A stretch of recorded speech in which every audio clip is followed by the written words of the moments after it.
almost, I almost got arrested because they stopped me because of you driving, and then the car just stops. I am out of gas.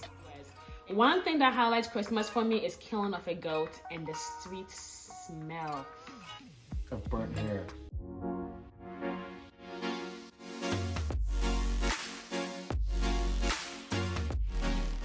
It's just too funny. What you do, take after take, and be like, okay. Okay. Welcome back to our channel. This is Ida and Nathan, and we are back with another video on our crazy yet fun trip to Ghana. Now, Ghana is in West Africa, and as you know, I am Ghanaian, so our trip to Ghana was way overdue. We were in Ghana in 2015 for our engagement. So it's the first time we've been back since then. Yes, and Nathan made a promise to my dad. What did you make the promise? Oh, I told him I'd bring 2 kids. And I did. And you did. Wait, what do you mean you did? We did. Well, it was mostly me. Oh my gosh. You brought 2 kids into the world. You were definitely involved in ways. You know? Okay. I mean, I can't say it was 100% me. Okay. I was just involved. Okay. Well, our trip was way overdue. So we're excited to go back to Ghana, and we want to kind of talk to you about our trip and how it went and all the good and the bad and maybe the not so fun part. Yeah, let's just go through the highlights. Highlights. I like that. Highlights. Yeah, we're just going to highlight some part. We're not going to go through all of it. No. All right. Highlight number 1. The flight there. Oh, yeah. So the way it worked, the tickets were really expensive. Flying to Ghana in December. In December is not cheap because everyone goes to Ghana in December. Yes. It's Christmas break. So when we were looking at tickets, the prices were so high for regular tickets, and they were really high for first class. But the difference was not that much. I mean, compared to the total price, right? So we decided to go ahead and get the first class tickets because we had kids. I think it was a lifesaver having the kids. It was like the best thing we've ever done. Ever. I mean. So I've never traveled first class ever, but when we traveled in the States first class, because we went from Dallas to Atlanta, I could care less. It was just basic. Yeah, but when we went international, we were on Air France. Awesome. That was amazing. They had like 5-course meals. Food was amazing. Service amazing. Fancy cheese. The kids were laying down. Foie, which was gross. Foie was gross. But they had it. But overall, it was a great experience. And we could lay down and sleep. Oh, that was the best part. Yeah, because in the first class lounge. Oh yeah. I don't know if we have videos to include of that, but that was amazing. It was awesome. I felt like it was a new life. And then Leo got us kicked out of the first class lounge. Oh my gosh, Leo got us kicked out of the first class lounge. Can you believe this? Only Leo would do that. Only Leo would do that. Yeah. He was so hyped up because we just got off a flight. And we went in there, we were trying to like give him snacks and drinks and let him run around a little bit. But he was just making all this noise, beating on the windows. He was on 100. So we got to the Ghana airport. We were so excited to be at the airport, but it was all COVID test, COVID this. And I think that delayed us a little bit. But regardless, we got there, we were very excited. And of course... One unique thing about the Ghana airport is that when you walk out, it's like you're on the red carpet or something. Like it's like a reverse red carpet. There's lines of people on each side. Because they know when people are coming, so all these people show up, and then they put them behind these gates. So you walk through the door, you know what I'm talking about, right? They're like on the opposite sides of fences. Like they're working, the workers? No, the people that are there to pick up people. Oh, you mean the Ghana airport outside? Once you go outside, gosh, it's crowded. It's gotten better, but I know exactly what you're talking about. And then there was also in the airport, I don't know if we have pictures of this, but there was like 20 different Santas in there. You know what I'm talking about? There were so many Santas walking David around. was so creeped out by the Santas. Yeah, they all looked a little sketchy. They look kind of skinny. Their costumes were a little like beat up, and I don't know. I don't know why there were so many of them. I don't know why there were so many, but I think the one thing that kind of hit me in Ghana, when you get out of that plane, it just kind of hits you, is the heat. Yeah. Oh, you start sweating. Because it's the winter here, then it hits you hard. But anyway, we got picked up. My mom and the rest of the family, my brothers, all picked us up, and we were excited. So. And then what? The next day was Christmas. next 2 days was Christmas. Okay, so right away we had Christmas, which is different in Ghana. Right? It's a little bit different. Oh my gosh, Ghana Christmas is so fun. It's different from the US. One thing that highlights Christmas for me is killing of a goat and the sweet smell of burnt hair. Of singeing the goat. It's called singeing, right? Yeah, singeing. Burning the hair off. It smells. It's just like the aroma. If you're a Ghanaian, you know exactly what I'm talking about, right? Like that sweet smell of goat. So Texans know the smell too. So Texans know the smell as yucky. No, so if you've ever branded a cow, you know the smell that she loves. That reminds her of Christmas. Yes, it's Christmas. It's a smell of sweet Christmas. Goats and fufu and lice soup. Good stuff. You don't like it? No, I like the food. But you don't like the smell. That smell's not my favorite. I can because before I ever had goat with this hair singed off, whatever, I was branding cows. So to me, that reminds me of cows and cattle pens and manure. That sounds really bad. I'm sorry. Yeah. So then I don't know. For a while, I tried to eat the skin. I can't. I didn't do it. We'll put the video up here of whenever I went to Ghana in case you haven't seen it. Yeah. So basically, as long as like 3 minutes. But basically, what we did is we had this idea that you know what, this is actually I never want to throw anything away, so I said let's bring it to Ghana. Yes. Right. So and I agree about certain things. We argue about other things, but we for like 2 years. We've been stockpiling not only our extra clothes and some other stuff, but the whole family, everybody. Give me your clothes, your shoes, bed sheets, everything.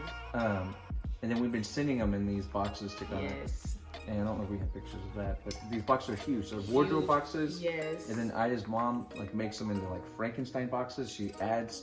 Why do you call them Frankenstein? Because it's like a Franken box where you put pieces onto it. I mean, my mom, she makes it fit. Yeah, she adds cardboard and then like tapes it. Tape it. I don't know. So much tape, it doesn't really matter. It just makes a bigger box. Big box. Out of a big box. But it was good. We had about 4 big boxes.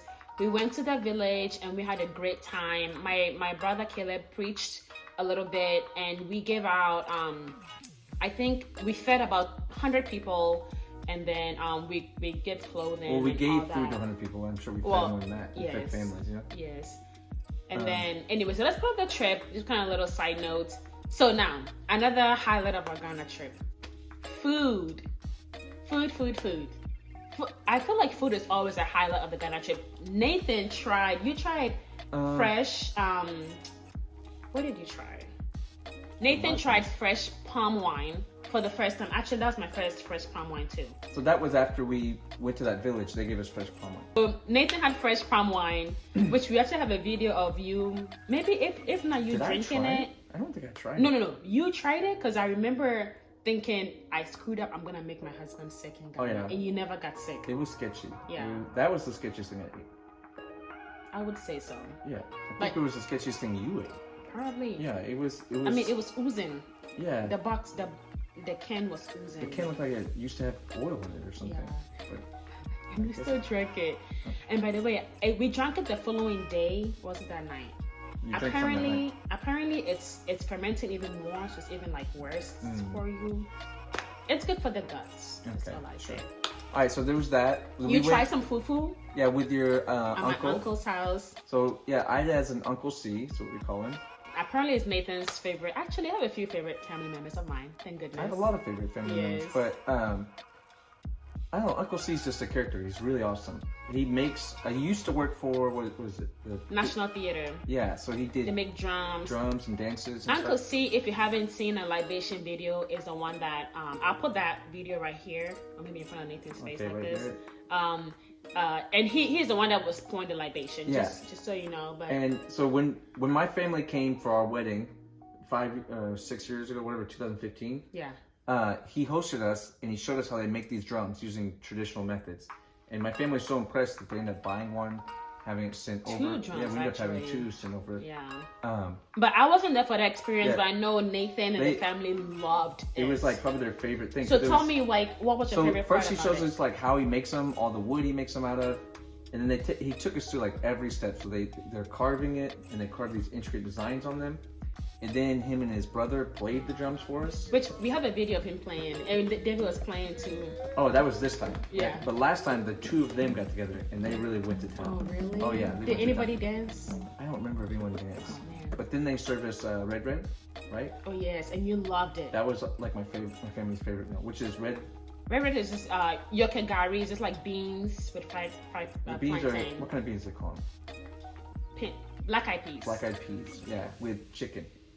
Yeah, it's actually rare for you to, I mean, not rare, but I don't see beans with chicken much. Was chicken fried on the side? It was fried on the side. Oh, okay. It was so good. It was so good. So, I don't know, that really impressed us. So we went back there. We had to go see Uncle C, and now he's making drums still, but he's also making doors. And still with the intricate designs. Yeah. And then while we were there, his brother played drums with David. Yeah. And I ate fufu. And you ate fufu, but for the first time, and he was showing you how to it's not the chew first it. time, but it was the first time I enjoyed it. Oh, okay. Yeah. But it was good for you. Yeah, because apparently fufu, they say it's kind of like gum. That's what one of the guys was saying. It's kind of like, okay, you I could put it in your mouth that. and try to chew it. You could chew it, but it's like a slimy gum. But you're better off just you dip it in there and then you just swallow it. Yeah. Which I'm sure we'll have a video of. Yes. And then you try kilewele for the first time. Which is just potatoes? No, kilewele is fried plantain. Oh yeah. With spices. So you like that? That was really good. Yeah. That was easy. Did you actually eat the sugar cane? After the village, they brought us fresh sugar cane. I don't remember. I know David did. What other food? Was there anything else that really impressed you? I mean, you just ate every day. I ate every day. I mean, we all ate every day. But I feel like when you ate well. When I'm in Ghana, like I love lots of kinke, lots of food. Kinke every day, wache, fufu, jollof, I think banku, the only thing that got in the way of you eating was your brothers. What do you mean? Because we would put leftovers in the fridge, and then you would be like trying to get those leftovers. And you'd be like, "Which one of my brothers ate this leftover?" You'd be mad. Like, where's Caleb? 3 boys. Did he eat my leftovers? Always eating. Caleb was always eating my leftovers. Caleb is this skinny, and he can pack it away. He can pack some food. Hi, brother. You won't even know that he ate anything. Like he could totally get away with it. You won't see any signs of too much eating in his body. No. Because he's also farming and stuff all the time. I guess it burns those calories. So now fun parts are actually, I'm being sarcastic. They're not so fun parts about Ghana. Yeah, those the highlights. That was the lowlights. They're low lights. But I don't even know where to start. Let's start with COVID. Well, no, hold on. Let's go back. Traffic. Oh. The problem with Ghana, the number one problem with Ghana is the traffic. Ghana is amazing.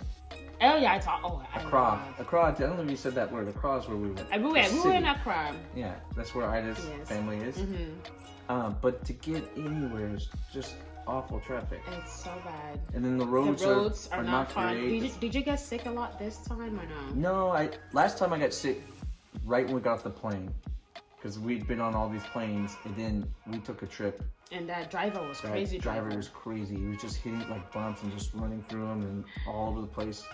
And I was sitting in the back.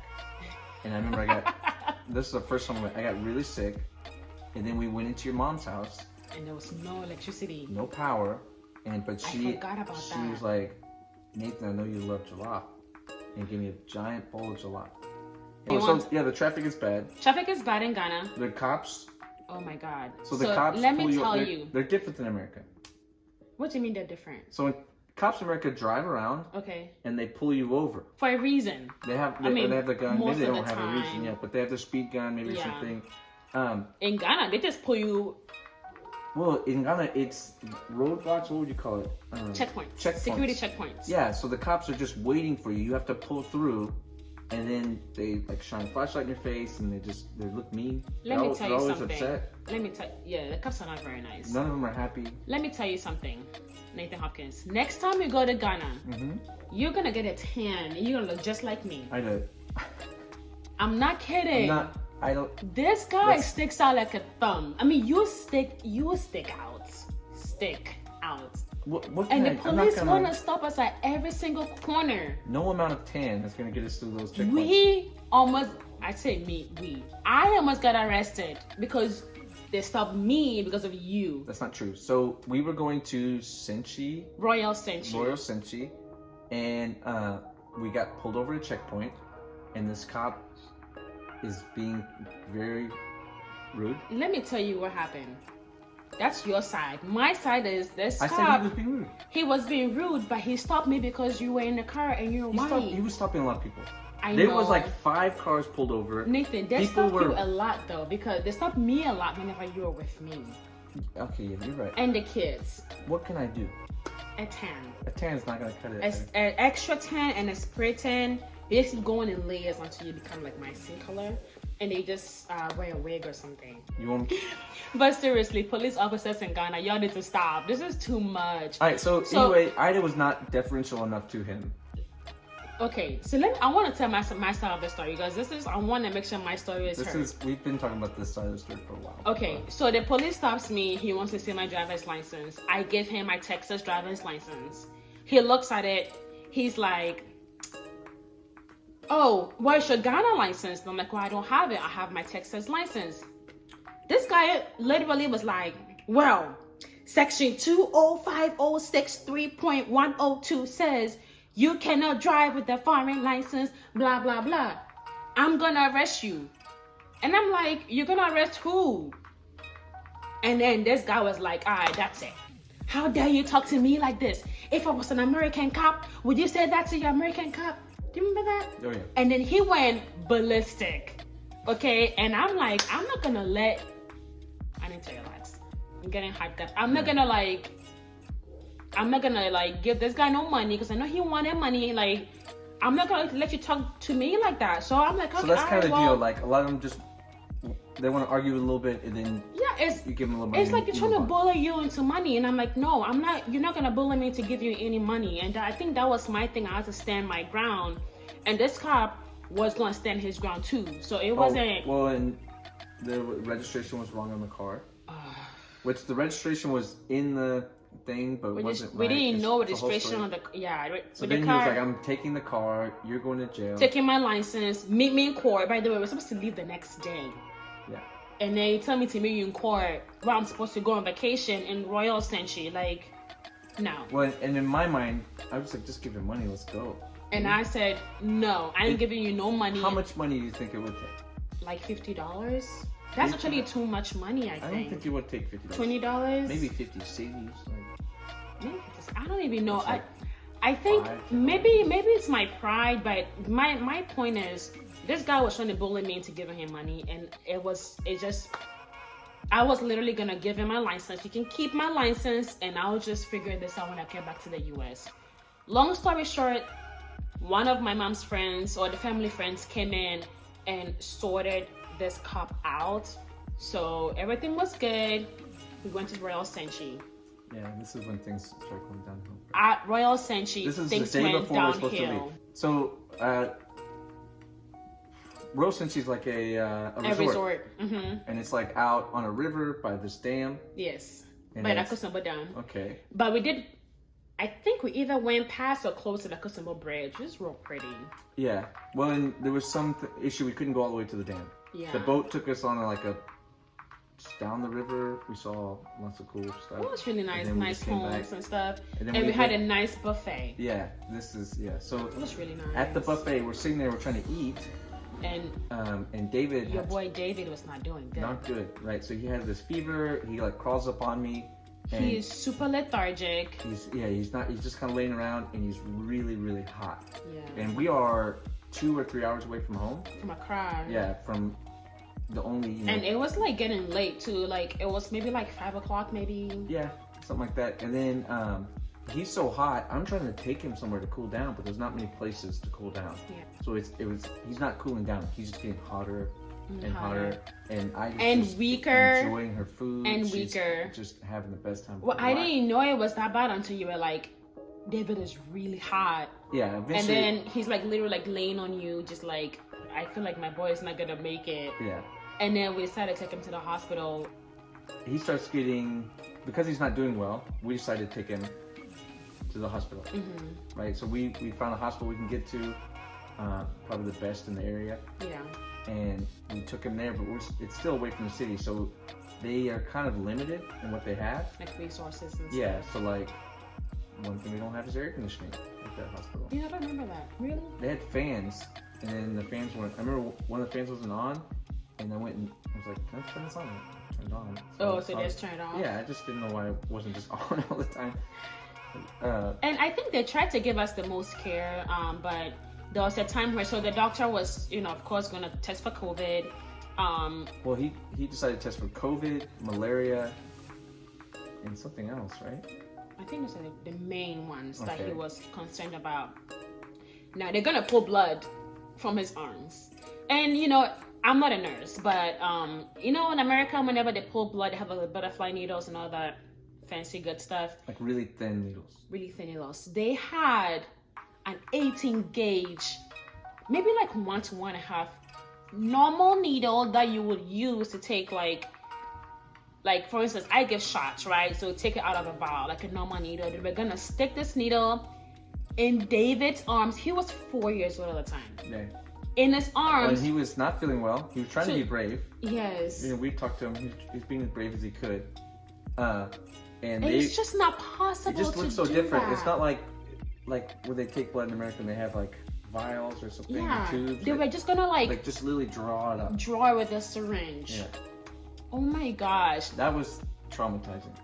Literally for all of us. He was poked in the arm. Yeah, they stabbed him in the arm. And then the blood was like oozing out, like literally like. Well, so hold on. When they poked him, he freaked out. He pulled away. And then, like, it's the flexing, and then they got the vein. So the guy got into the vein. So then when he pulled it away, it was like shooting blood everywhere. No, it's not. It wasn't like shooting. It was shooting. In my mind, it was like. No, it was like little pool of blood. It went like this. It wasn't like this. It went like this. All right. Either way, some blood came out, and the guy stopped it, and then. Mommy freaks out. Yeah, I'm like, no, right, we're not doing this no more. Oh, my poor baby. He's so traumatized by this incident. He talks about it all the time. Yeah, so now... Doesn't ever want to go to Ghana hospital. That was traumatizing. So long story short, David had COVID. And then you got a COVID test too. I recorded you. She didn't know. You told me not to. Oh, yeah. Hold on a second. Okay, let this scroll up. Oh! That's a big deal. The guy missed a field goal over the game. We're watching Texas, Alabama. And there's a minute and a half left. All right. Anyway. Who is Texas winning? Yeah, that guy. He missed a field goal earlier, but now he just made it. And there's only a minute and a half left. So if they can stop Alabama, which is a hard thing to do. Yeah. The #1 team in the nation. That's awesome, baby. See how that little #1 next to their name? And you see there's no number next to Texas' name? I don't see any numbers, baby. I don't know what you're talking about. Well, Texas is not even ranked in the top 25. Look at this. Look at the kick. Look at the kick. It almost went out and it curved back in. What a kick. This kid's like 19 or 20 years old. He's on top of the world. Right. So I have to deal with. Long story short, we couldn't even come back to the U.S. the next day because... Yeah, that creates a problem. To get back, you have to have a COVID test a negative within COVID 24 test. hours. So our flights, we had to delay our flights and twice. We had to rebook it twice. That was very stressful. They would make us rebook it, and then we would be struggling to go get tested. We'd be in these long lines, and we'd go get tested, and then we'd get the wrong result. But luckily, we were able after, I don't know how many days. It was about a week we were out of there. Yeah, we were there for an extra 5-6 days or something. We made it there alive, so which was nice. Now, hey, let's talk about... That's not the end. Let's talk about whenever I ran out of gas. You were not there. Oh, yeah, you didn't talk about that. So we went to Makola, which I'm sure you know Makola. I went to Makola to do some shopping. What were you shopping for? I really wanted some waist beads. That's it. Makola. And just stuff for to bring to the US with me. Okay. And my mom always says Makola is the place to go. It's cheaper and all that good stuff. So we go there. I was driving my dad's car. It was just you and your mom? Just me and my mom. It was on a Sunday, which apparently going to Makola on a Sunday is not the best idea because it's not, many people don't go there on Sundays. Yeah, there was not any vendors, right? It was very slow and not very busy. But we still went regardless. Well, guess what? I'm driving, and then the car just stops. I am out of gas. And we went early in the morning, so it was maybe like 5 or 6 in the morning. We're out of gas, and I don't know what to do. There's no gas station next to me.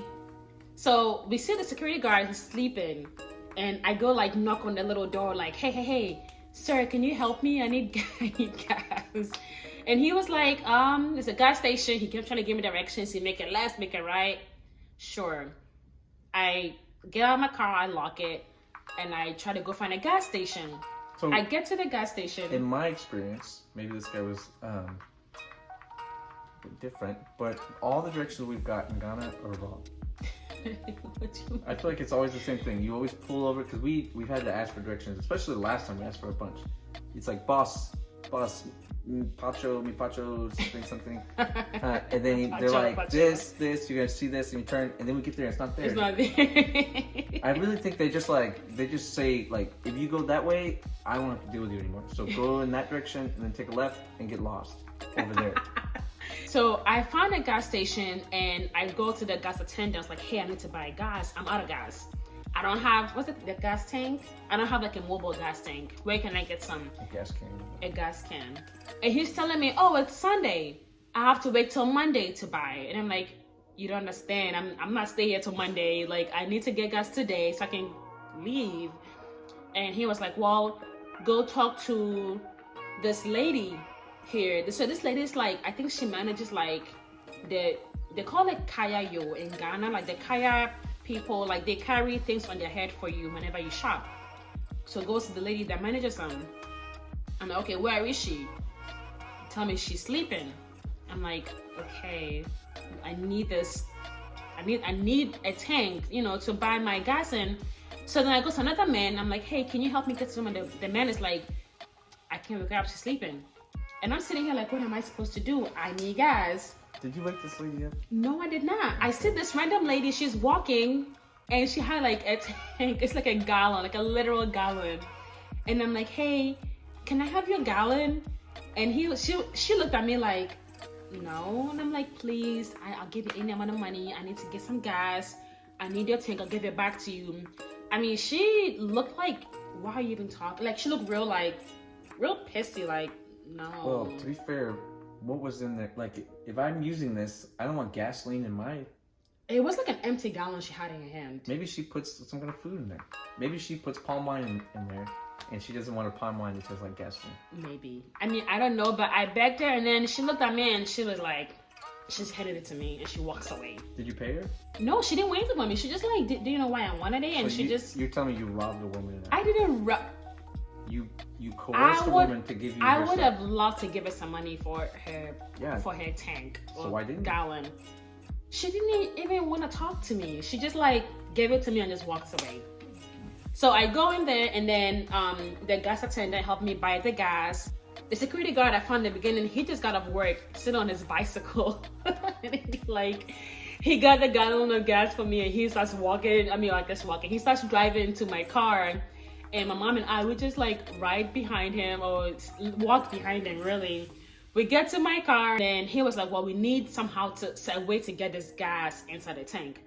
So he was like, well, we need a funnel. And I'm like, okay. He's like, I need water bottle. And I'm like, oh yeah, I got some in my car. Grab the water bottle. We need a machete. Somehow there's a machete in my car. Yeah, you did. Like, I don't know how. You're dead smart. Like multiple machetes.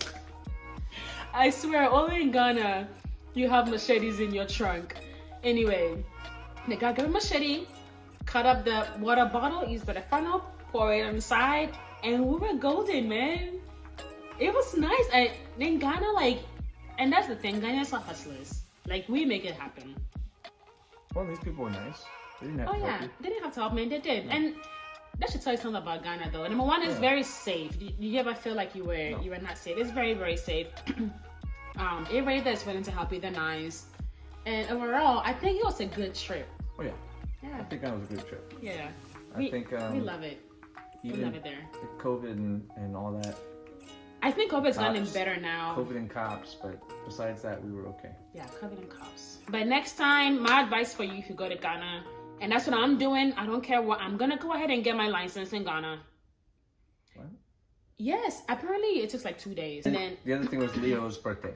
Leo's birthday. So oh my that gosh. happened to be when we were there that he turned 2. Yes. And we decided to do a Lion King birthday because Leo the Lion. It was so cute. Okay, so we paid for face paint, but somehow the kids were having, would you say, an allergic reaction? Yeah, so first thing, every kid there gets their face painted, but David gets his first. Yes. Right?